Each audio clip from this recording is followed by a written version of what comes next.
pada ini apa paling ada dari tinggalin media.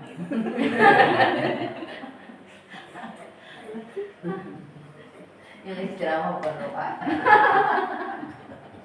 Masanya mana ya? Bismillahirrahmanirrahim. Assalamualaikum warahmatullahi wabarakatuh. Assalamualaikum warahmatullahi wabarakatuh. Yang tadi Mas Yudi baca Asmi Wabil Suku ayat pertama Alam Nasroh ya maksudnya ayat kedua Alam Tarok. Kenapa Mas Yudi baca itu? Karena hidup di dua alam. Apa? Asan nih jawab nih, Asan nih jago nih. Kenapa Mas Uging baca ayat pertama Alam Nasroh? Karena itu sebenarnya Mas Uging. Sebenarnya ini pernah sholat subuh di tempat Abuya Muhtado, adiknya Abuya tadi anaknya Abuya Digati. Tahu nggak Abuya Muhtado siapa? Abuya di apa? Tadi itu siapa Jis? Jenggotan putih suka ada di istana presiden. Nggak sore banget. Jadi sholat subuh di tempat Abuya Muhtado, ayat pertama baca Alam Nasroh, ayat kedua baca Alam Tarok. Dibacanya Alam Nasroh, ayat kedua Alam Tarok itu coba dah guling pasti ada di Ustazah Halimah Ali terus pernah terakhir. Wah, Reva tuh suka di TikTok, di TikTok dia. Kalau Halimah Alaidrus dia bilang qobla subuh bagus baca Alam Nasroh, yang keduanya baca Alam Tarok. Nah, ya kan Manfaatnya banyak banget. ada manfaatnya, itu banyak Itu banyak manfaatnya. banget. Dan itu pernah sholat subuh juga di Abuya Muhtado, anak Abuya Digati. Nah itu. Terus ada lagi yang baca Alam Nasroh setiap habis sholat. Itu apa manfaatnya? Asan nih pesantren dengerin nggak? Habis sholat baca Alam Nasroh kan?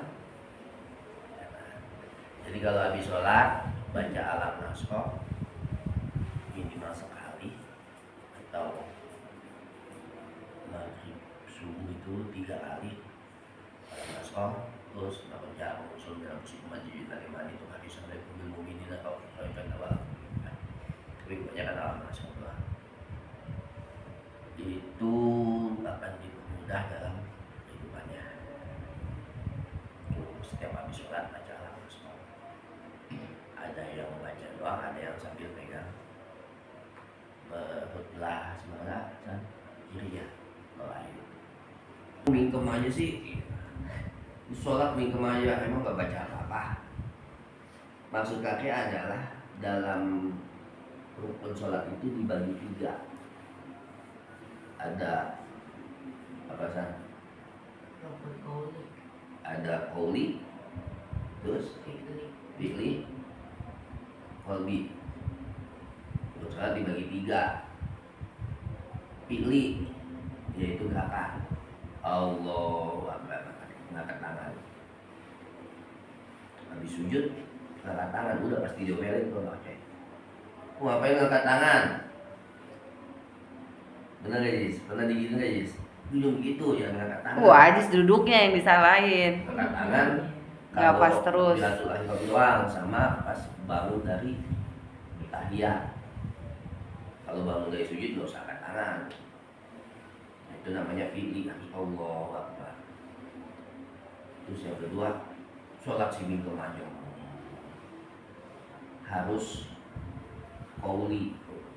Hukum qauli itu harus benar-benar diucapin. Saking musuhnya baca Fatihah dan mati di hati doang. Salah, itu bukan khusyuk namanya, itu namanya nggak tahu hukum.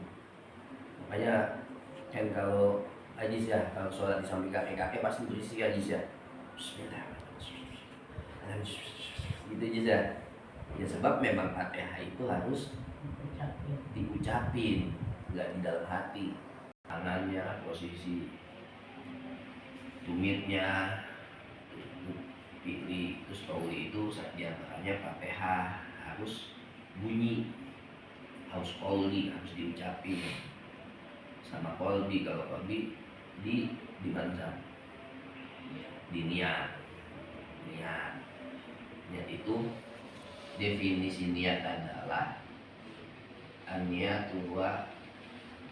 adalah diucapkan dengan lisan, diyakini dengan hati, dibarengi dengan perbuatan. Lisan ucap nih, qauli usolli fardhu harus diucapin. Qalbi hati harus niat, saya niat. Akbar tangan harus gerak. Itu definisi niat. Mulut ngucap, hati yakin, tangan gerak. Diakhiri dengan salah. Tuh. Ya, ini dengan udah terakhir itu salah. Tuh, jadi dalam sholat itu ada 3 rukun pilih, gerakan yang harus benar-benar digerakin. Paling jis ntar ditanya. Terus qauli benar-benar diucapin, diantaranya itu niat harus bunyi, Fatihah harus bunyi, meskipun sholat johor dengar kuping sendiri nggak dengar, sama qauli hati. Makanya Salat aja dengan amin.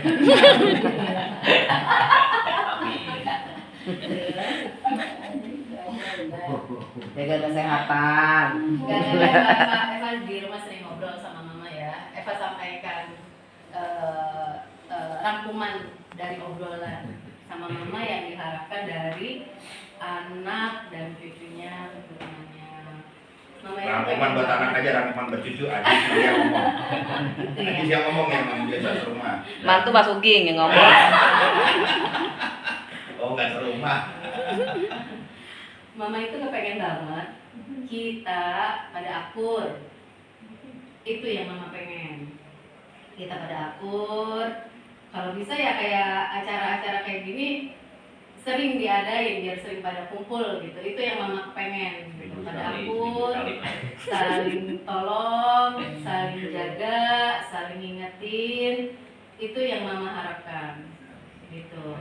Semoga sih doa mama selalu pada umumnya sama dengan doa semua orang tua.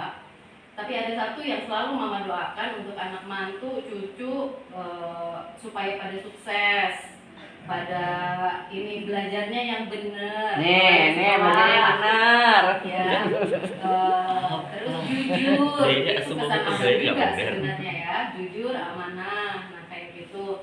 Itu yang mama harapkan.